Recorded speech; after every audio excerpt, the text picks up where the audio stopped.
Hello, I'm Steve Black. UFOs have been around so long now that they're part of the public consciousness.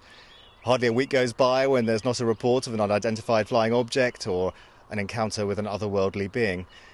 But how much of this is science fantasy, or in reality, science fact?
I wish I've seen one because I really believe there are such things.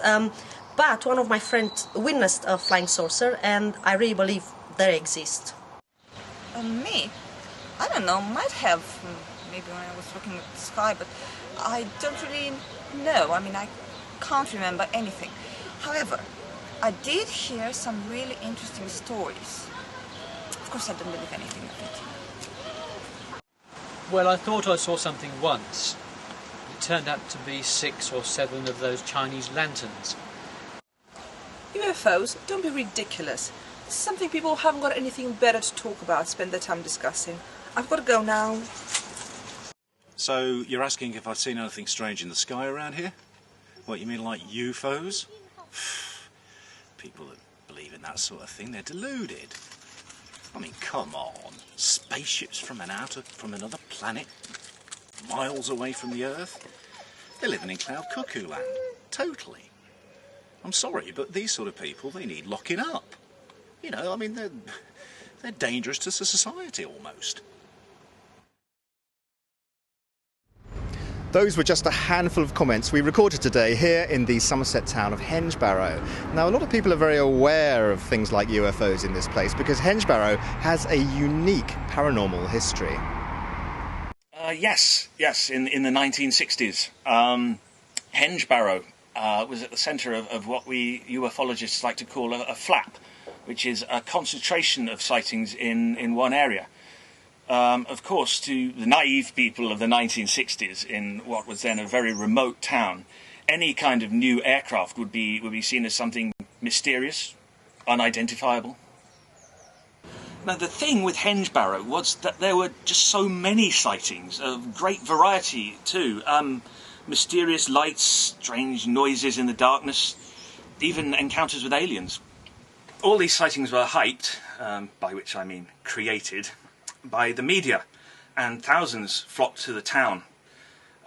This peaked in the summer of 1967, when on those balmy summer nights, believe me, they were balmy, people camped up on Cot Hill to see whatever they could see, or merely have a good time. It was the age of Aquarius, after all. Yes, I wish I'd been there. This is the George Hotel. Every year since sightings began here in Hengebarrow, people from around the world have gathered to discuss the paranormal. Hey there, this August bank holiday, why not come to the Hengebarrow Festival? It's the UK's premier event for all things paranormal. We've got experts from every area of the unknown that you can, or even can't imagine. From ghost hunts to psychics to sky watches. Plus, don't forget our mystery marquee where you can buy everything from astrolabes to Ouija boards. We've got it all. So, you gonna come and join us? See you there.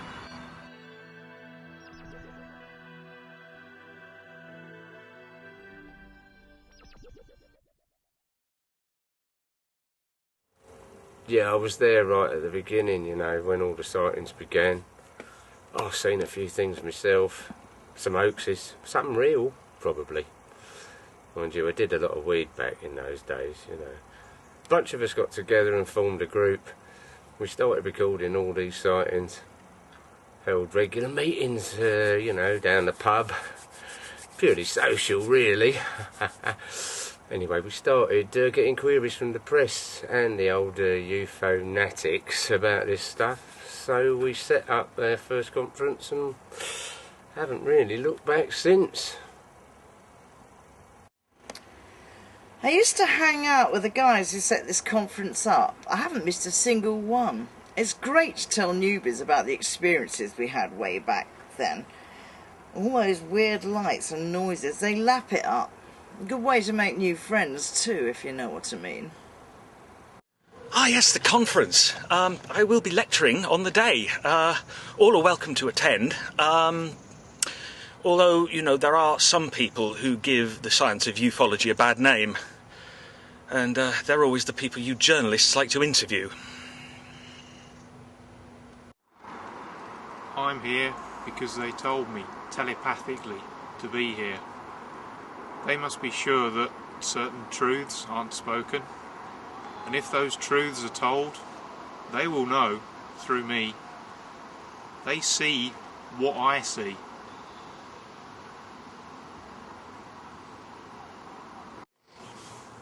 This is my 5th visit to the conference. It's a great place to meet like-minded people who share the same beliefs and experiences. This is a very rare piece of equipment. I purchased it in an online auction site and I believe it to be an authentic 1960s model. When I go skywatching, I take this with me. It detects extraterrestrial electromagnetic energy. If an alien or an alien space vehicle is approaching, the orange light, it will turn on. Hasn't yet. The hat, it's lined with aluminium foil. I'm not as stupid as I look. It prevents them from penetrating my brain with their mind rays. They can't get through the foil. Yeah, it's the first time I've ever been to a paranormal conference before. I'm really, really excited about it. But to be honest, I'm only really here for Summer Night. She's my biggest fan. I'm just like, oh, she's brilliant. I've got all her books, I've got posters, artwork, all sorts of things about her. She's just absolutely fantastic. I'm presently touring Europe, promoting my latest bestseller, Earth Queen of Venus, available in all good bookshops.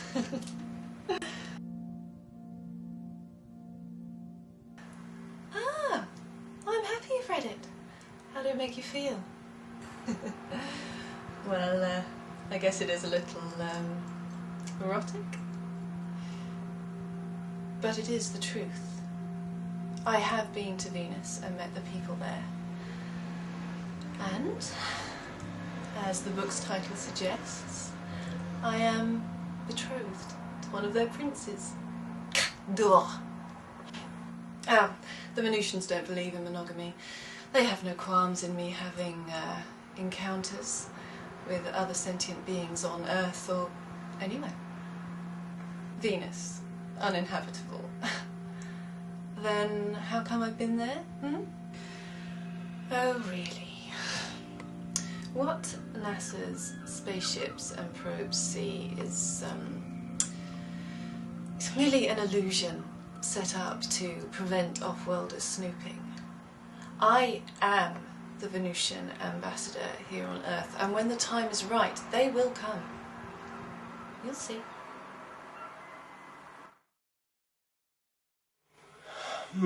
Yes, well, there are many, to speak very briefly, there are many possible explanations for alien abduction scenarios. There's sleep paralysis, hypnopompic or hypnagogic states at either end of sleep when the body can't move and yet the brain is still thinking. All sorts of hallucinations appear during those states. There's many other mental disturbances. High-frequency electromagnetic fields can sometimes affect the chemical balance there. And of course, alien abduction bears many symptoms in common with a whole range of mental illnesses that people suffer from. In the present culture, the present society in which we live, stories of alien abduction, stories of UFO experiences are so prevalent, so common that you could open any book, see any film, watch any television program, log on to the internet there at any time, and you can have these stories, these basic, how do you say, basic narratives overlaid of abduction, anal probes, the whole normal storyline there, which means that once somebody suffers some other form of mental disjunction, this narrative very easily is ready in place to step in to explain away what they've been experiencing, which for most of the time is not anything alien, shall we say. In the Middle Ages, it was very common for the very similar experiences to occur with fairy folk. You'd be stolen away by the fairies, given fairy food, and then returned at some point feeling a little sore around the gills, shall we say. So aliens are merely the most recent manifestation of this impulse of the human psyche to overlay a narrative on unexplained events. Of course, one can't say categorically that nobody has ever been abducted by aliens, because who can rule anything out categorically? But I would confidently say that 99.9% of all experiences that people have that they believe to be alien abduction are simply manifestations of some form of mental illness, some form of psychotic neurosis, or as we say in psychiatrist circles, these people are simply plain bonkers. I think that's right. I was a student at Reading University at the time. It was a Wednesday night and I was walking back to the halls of residence across the what was commonly known as the wilderness. It's an unlit area of woodland. Stupid really, but I'd had a few too many, I think. The next thing I remember is this flash of bright, dappled light across the canopy of trees, and I was drawn to it like a moth to a flame. Did I get burnt? I won't go into detail, it's all in the book, but I next found myself in the company of small, grey, muscular men. They had large heads and they were bald. Their features were similar to ours, except the eyes. They were big, black, unblinking. When I woke up, I was in my bed. I was all muddy, and my clothes were torn. Some of them were missing altogether. But I clearly remember everything that happened to me up there in their spaceship. But I wasn't afraid or hurt. I knew I'd be seeing them again very soon. And I wasn't wrong, as you've read.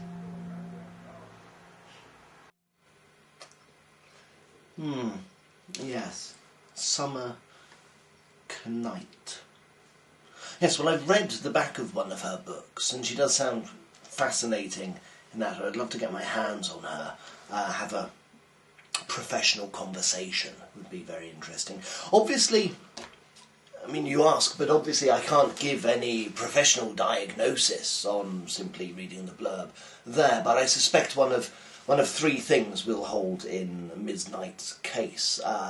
Firstly, and least likely, it's all true, and she has been abducted by several small grey muscular men with large eyes, probing her. Oh no, it doesn't say probing. but I imagine they did. I expect it's in there somewhere. Secondly, she may believe what she has written and have written the book there, but be mad. Or thirdly, she just saw a niche in the market that she thought she could write a nice book to fill and got a decent publicist to help her with it. And my money would probably be on the third. But all the same, bring her round here at some point and we'll have a chat. Oh, yes. If you'd like to follow me.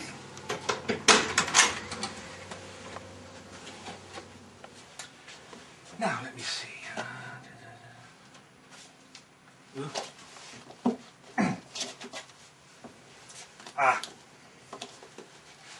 This very, very rare first edition, in fact, only edition of the Henge Barrow Mystery. That's documented all the sightings in the mid-60s.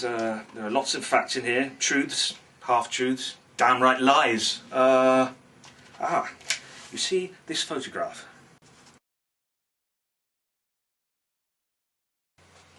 Looks good, doesn't it? Totally fraudulent. Had the experts fooled for years, though. The man who did it lives not far from here, actually. You should interview him. Nothing more than a ball, bit of paper and some card, really. Made me a few quid back then, though. We weren't really in it for the money. Bit of a laugh, really. We had all these people coming up to Henge Barrow. They really wanted to see something, and we made sure they saw it. Public service, really. What did we do? We used to put coloured gel over headlights of our cars and flash them up there on the hill. Quite effective, really, especially when there was a bit of mist up there on the hill. A mate of mine dressed up in a diving suit one time and went up onto the hill and scared some young kids, you know, lovers in a car. Got himself picked up by the police. What an idiot, eh? Hoaxed recently? No, back in the 1970s last time we bothered. Bit old hat these days, isn't it? The sightings at Henge Barrow lasted about 10 years, give or take, but they are still being reported today. Not as many and not as often, but there are strange occurrences in that town that just don't add up. Yeah, I did see something weird one night. About a couple of months ago. I reported it to the local paper, but I guess that's why you're talking to me now, right? Anyway, I was out with my dog, Millie, and it was a really fresh, crisp morning, and there was this light that I saw in the corner of my eye, and I thought, you know, maybe it's the sun coming up, but it was just too small, but really bright. It was hovering around Cot Hill. Anyway, Millie got the EBGBs and started barking at it, stupid mutt. So then the light just split into 3 circular little lights and just shot up into the sky. And then they were gone. Weird, huh? Any idea what it could be? No, not at all. Although someone said it could be ball lightning? Right, so I left here, the Black Horse. My team had just won the pub quiz, so I was probably merrier than I should have been. But it was late at night. Set off in the car, down the lane, and so what I'm going to do is take you to where it happened. Well, I pulled my car in here, in the lane. This is where you pull in, because as you can see up the lane there, it gets quite narrow for a good 200, 300 metres, and there's really nowhere to pull in, so it's easier to pull in here. And I guess there was a car coming because I could see like what I thought were headlights on the, well, you can see it on the hedges, reflected as you do at night.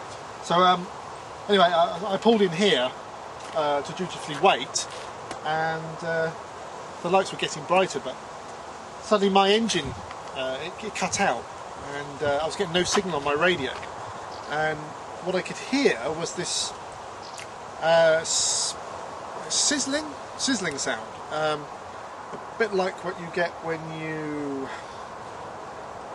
fry bacon, you know, like when you're cooking bacon, frying bacon. Bacon. I'm a bit hungry now. Anyway, I was waiting, and I thought, well, might be something wrong with my car, that might be an engine problem, it might be on fire or something. So I got out the car, but there was nothing wrong with the engine at all, and the sizzling sound was all around. So I looked back up the lane and waiting for this car to appear, it just wasn't there. But what there were the lights, and they were slowly coming down the road about, down the lane about a metre or so off the ground, and there was still this sizzling sound. It just slowly came towards me. And yeah. What did it look like? God. Well, the best thing I can describe it was like those lava lamps you get, those 60, 70 things you can get in the shops these days. There's bits of that gloop you get inside a lava lamp. Yeah, it was about so big, and about that high off the ground, and it kept coming towards me still. So I jumped straight back in my car, locked all the doors, because I was terrified, I can tell you. But it just carried on by. It didn't really seem any interested in me. And well, I watched it for about 50 metres down the road. Yeah. And then suddenly, bang! My car comes back to life. So I was out of here in no time. I didn't see what happened to it after that. It's the last time I had that Black Rat Cider drive, I can tell you.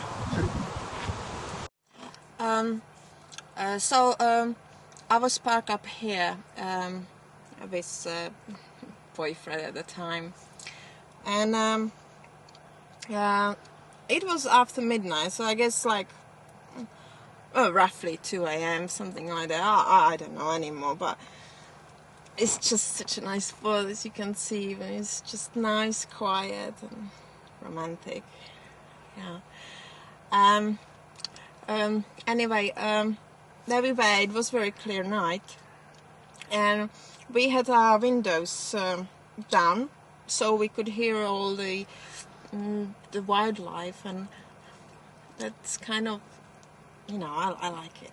It's just, it makes you feel, well, you know what I mean. So there we were, and we were kind of busy, and well, suddenly I just felt really uncomfortable, and he stopped. He stopped, and so I went out to find out what's going on, and I was just looking around, and I couldn't see anything, but it was just too quiet. We couldn't hear anything. So it was like you stopped breathing. You couldn't feel anything, you can't hear anything. And we looked up, and it was there. It was just darkness right above us. We couldn't see any stars anymore. It was just there, this heavy presence, and I didn't like it. I really didn't. So I couldn't see any fun anymore, and we felt just it didn't work. So we went home. But I went back though, and I never see it again. So I don't know what was it. But the thing is, next day they found this field circus, those crops in the fields, and that's quite strange. No?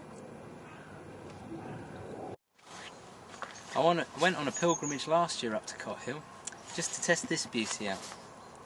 It's very unnerving being up there on your own at night. I'd set up my camp, had a little thermos of Bovril and some cheesy chicken sandwiches, and I'd set up this device, put some fresh AAA batteries in just to make sure it was all powered up, and out of nowhere these guys just turned up, fully dressed in black, like those Men in Black, but it can't be them, not over here, not in England surely. And I noticed they had guns, and they were training them at me. So I got up, tried to explain the fact that it was what I was doing there, and they just told me to fuck off. So I did.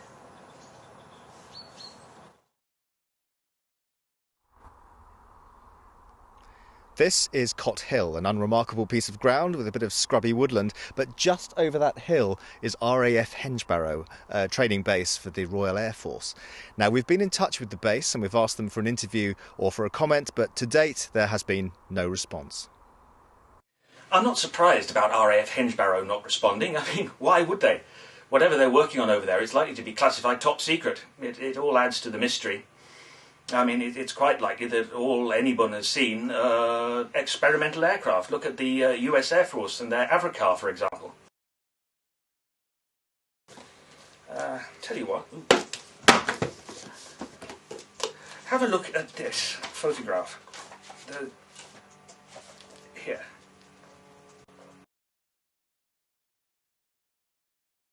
This was taken in Moldova in the early 90s. It was located in a derelict commune. The locals actually managed to get it flying again. It was likely some kind of abandoned experimental aircraft from that country's communist era. Where is it now? Oh, well, it's a tragedy, really. It was broken up for scrap. It's probably patching up a Dacia somewhere now.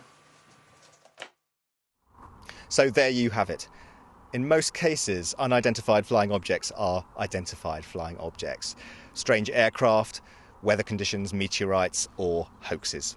And as for people who've encountered alien beings, well, they probably haven't.